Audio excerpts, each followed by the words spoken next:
Hi friends, எல்லோரும் எப்படி இருக்கிறீங்க? நாளைக்கு கார்த்திகை தீபம்.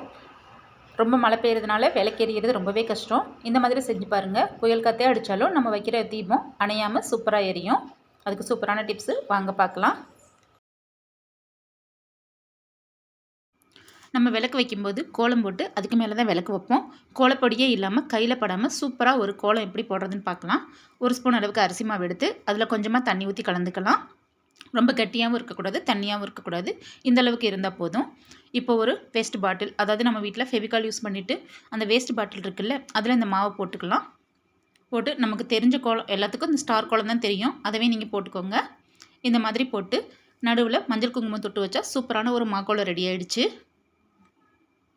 சுற்றி ஒரு பூவை வச்சு டெக்கரேஷன் பண்ணால் பார்க்குறதுக்கு அந்தளவுக்கு ஒரு அழகான ஒரு கோலம் ரெடி ஆகிடும்.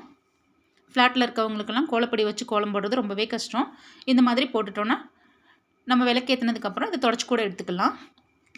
இதிலே நமக்கு கலர் வேணும்னா 1 ஸ்பூன் மாவு எடுத்து கரைச்சி அதில் கொஞ்சமாக மஞ்சத்தூள் போட்டு கலந்துக்கலாம். நான் இன்றைக்கி மஞ்சள் குங்குமம் ரெண்டுமே கலந்து எடுத்துக்கிறேன். பாருங்கள், கோலம் போட்டாச்சு. பார்க்குறதுக்கு எந்த அளவுக்கு சூப்பராக இருக்குன்னு பாருங்கள். சூப்பரான மங்களகரமான ஒரு மாக்கோலம் ரெடி ஆகிடுச்சு. நம்ம எப்போவுமே விளக்கு வைக்கும்போது எண்ணெயோ நெய்யோ ஊற்றுனதுக்கு அப்புறம் தான் திரி போடணும். முதலே திரி போட்டுட்டு எண்ணெய் ஊற்றக்கூடாது. திரி சட்டுன்னு பற்றிக்கிறதுக்காக பச்சை கற்பூரத்தை உடச்சி மேலே தடவிட்டால் நம்ம விளக்கு வச்ச உடனே சட்டுன்னு பற்றிக்கிறோம். விளக்கை எப்போவுமே வெளியில் ஏற்றிட்டு தான் நம்ம உள்ளே வந்து விளக்கேற்றணும். ஏன்னா மகாலட்சுமி வெளியில் இருப்பாங்க, அவங்கள உள்ளே கூப்பிட்றதுக்காகத்தான் நம்ம வெளியில் விளக்கேற்றுறது. பாருங்கள், நம்ம கற்பூரம் தேய்ச்சிருக்கிறதுனால பற்ற வச்ச உடனே சட்டுன்னு பிடிச்சிக்கிருச்சு. தீக்குச்சியில் பற்ற வைக்காமல் இந்த மாதிரி ஒரு சாம்பிராணியில் விளக்கு பற்ற வச்சோன்னா ரொம்பவே நல்லாயிருக்கும். பாருங்கள், சூப்பராக இருக்குது பார்க்குறதுக்கே. மாக்கோலமுமே அழகாக இருக்குது. நாளைக்கு கார்த்திகை தீபத்துக்கு நீங்களும் உங்கள் வீட்டில் இந்த மாதிரி செஞ்சு பாருங்கள்.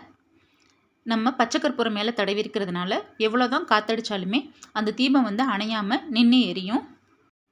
நான் சொன்ன இந்த டிப்ஸ் எல்லாம் உங்களுக்கு பிடிச்சிருந்தா நம்மளோட சேனலை மறக்காமல் லைக் பண்ணுங்கள், ஷேர் பண்ணுங்கள், கமெண்ட் பண்ணுங்கள், சப்ஸ்கிரைப் பண்ணுங்கள் ஃப்ரெண்ட்ஸ்.